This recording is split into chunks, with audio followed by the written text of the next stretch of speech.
Good morning. I'm Captain Shane Ware with the Vestavia Hills Police Department. Up with me today is Mayor Ashley Curry, the mayor of the city of Vestavia Hills, and Chief Danny Rary, the chief of police. Mayor Curry will speak first, and then I will follow up. All right. Morning. I'm Ashley Curry. I'm the mayor of Vestavia Hills, and I, along with other elected officials and city staff, appreciate you being here today in support of our community. Vestavia Hills is a close-knit, resilient, loving community, and I want to state, first and foremost, our prayers go out to the victims and the families affected by this senseless act of violence.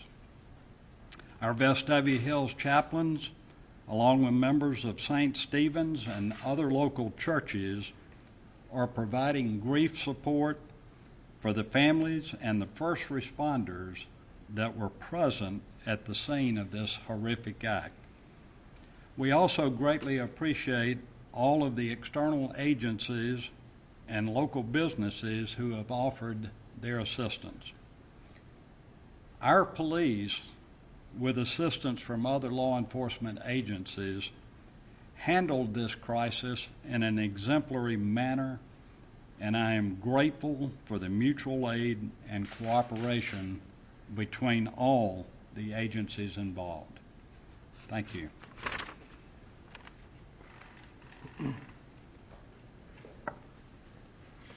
Again, my name is Captain Shane Ware with the Vestavia Hills Police Department, and I'm speaking here today with Chief Danny Rary. On Thursday, June 16th, 2022, at approximately 6:22 p.m., the Vestavia Hills Police Department and the Vestavia Hills Fire Department were dispatched to St. Stephen's Episcopal Church, located at 3775 Crosshaven Drive, Vestavia Hills, Alabama, in the Cahaba Heights community, on a call of an active shooter. The church was hosting a small group meeting referred to as a Boomers Potluck Dinner. Our investigation, while ongoing, has revealed that an occasional attendee of the church that I will only identify as a white male aged 71 was at the dinner. At some point, he produced a handgun and began shooting, striking 3 victims. The victims are being identified as Walter Rainey, white male, age 84, from Irondale, Alabama. He was deceased on the scene of the event. Sarah Yeager, white female, age 75, from Pelham, Alabama. She died at UAB Hospital. A white female, age 84, from Hoover, Alabama, is currently being treated at a local hospital. Another attendee at the event subdued the suspect and held him down until law enforcement arrived. The suspect is currently in custody at the Vestavia Hills Police Department and will remain here while warrants for capital murder are issued by the Jefferson County District Attorney's Office later today. The suspect acted alone. There is no threat to the community. Detectives with the Vestavia Hills Police Department and numerous other agencies are still actively investigating this case and remain on scene at the Episcopal Church. The Vestavia Hills Police Department would like to thank all of our local and federal partners that assisted during this investigation.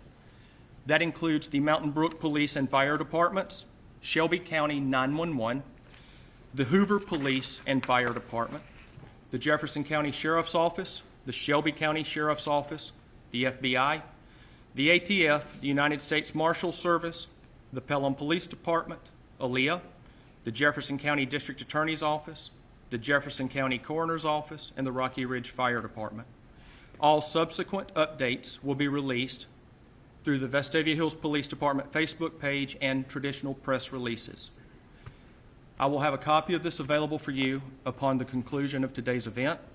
I will take a few brief questions that do not jeopardize our ongoing investigation. Yes, ma'am. Last night during the police radio communications during the active shooter situation, it was very apparent through the officers' conversations that this suspect was known to law enforcement, that y'all had dealt with him before, knew where he lived, knew what kind of car he drove. Can you discuss at all past interactions with the suspect?